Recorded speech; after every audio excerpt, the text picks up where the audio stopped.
Engineering college சேர rank list வந்துருச்சு. Top college choose பண்றதா இல்ல பிடிச்ச கோர்ஸ் சூஸ் பண்றதா, நிறை குறைகளை பார்ப்போம். முதல்ல உங்களுக்கு பிடிச்ச கோர்ஸ் சூஸ் பண்றதுனால என்னென்ன நிறைகள்?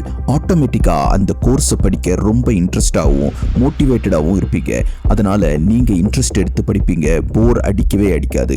இவென்ச்சுவலி உங்க அகாடமிக் பெர்ஃபார்மன்ஸும் பெட்டரா இருக்கும். சப்ஜெக்டை ஆழமா புரிஞ்சுக்குவீங்க. காம்ப்ளெக்ஸான கான்செப்ட்ஸை ஈஸியா கிராஸ் பண்ண முடியும். உங்களுக்குள்ள மறைஞ்சிருக்கிற புது புது டேலண்ட்ஸ் வெளிப்படும். இதே ஜென்யூன் இன்ட்ரெஸ்ட் இன்டர்வியூலையும் காணப்படுறதுனால கம்பெனிஸ் ஈஸியா உங்களை ஹையர் பண்றதுக்கான சான்ஸ் மிக அதிகம்.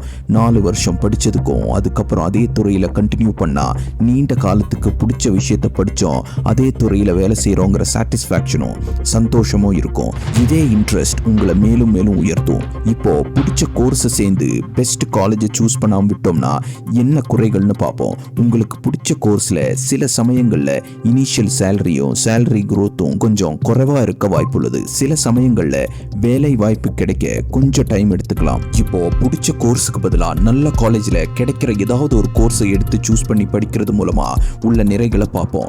முதல்ல பிராண்ட் வேல்யூ. வெளியே போய் காலேஜ் பேரை சொல்லும் போது டெஃபினட்டா அதுக்கு ஒரு வேல்யூ இருக்கும். ஈஸியா ஷார்ட் லிஸ்ட் ஆவீங்க.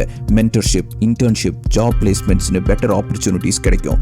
Labs, libraries, advance technology, better faculty, பெட்டரான ரிசர்ச் ஆப்பர்ச்சுனிட்டிஸ் கிடைக்கும். ஸ்ட்ராங்கான பிளேஸ்மெண்ட் ரெக்கார்டு இருக்கிறதுனால பிளேஸ்மெண்ட்ஸ் ஈஸியாக நடக்கும். எக்ஸ்ட்ரா கரிக்குலர், குளோபல் ப்ரோக்ராம்ஸ் மாதிரி மற்ற வாய்ப்புகளும் கிடைக்கும். இப்போ நல்ல காலேஜ் சேர்ந்து பிடிக்காத கோர்ஸை படிக்கிறது மூலமா உள்ள குறைகளை பார்ப்போம். காலேஜும் ஃபேக்கல்டிஸும் நல்லா இருந்தாலும் நீங்க படிக்கிறத என்ஜாய் பண்ணி ஆழமா படிப்பீங்களா அப்படிங்கிறது டவுட் தான். அதனாலேயே படிக்கிறது நல்ல ப்ரெஷராகவும் காம்படிஷன் மூலமா ஸ்ட்ரெஸ்ஸும் ஏற்படும். செலவு கொஞ்சம் ஜாஸ்தியா இருக்கும். காலேஜ் பெருசா பிராண்டடா இருந்தாலும் எல்லா கோர்ஸும் அங்க நல்லா இருக்கணும்னு இல்லை. அதுவும் ஒரு டிஸ்அட்வான்டேஜ் தான். 4 வருஷம் என்னத்தையோ படிச்சு பிடிக்காத வேலையை செஞ்சாலும் கை நிறைய சம்பாதிக்கிறோங்கிற சந்தோஷம் கண்டிப்பா இருக்க வாய்ப்புள்ளது. அப்போ எப்படிதான் கரெக்டான காலேஜையும் கோர்ஸையும் சூஸ் பண்றது?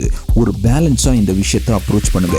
ஒரு குறிப்பிட்ட கோர்ஸ் தான் உங்களுக்கு இன்ட்ரெஸ்டும் பேஷனும் முடிவெடுத்தீங்கன்னா ஒரு ஆவரேஜ் காலேஜா இருந்தாலும் அதை சூஸ் பண்ணுங்க. அதுக்காக ரொம்ப மோசமான காலேஜை சூஸ் பண்ணாதீங்க.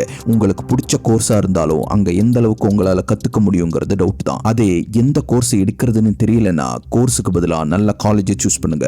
அதுக்காக டாப் காலேஜ் கிடைக்கலன்னு கவலைப்பட வேணாம். சின்ன வித்தியாசம் தான். இனிஷியல் சேலரி பெரிய காலேஜில் படிக்கிறவங்களுக்கு கொஞ்சம் அதிகமாக இருக்கும்.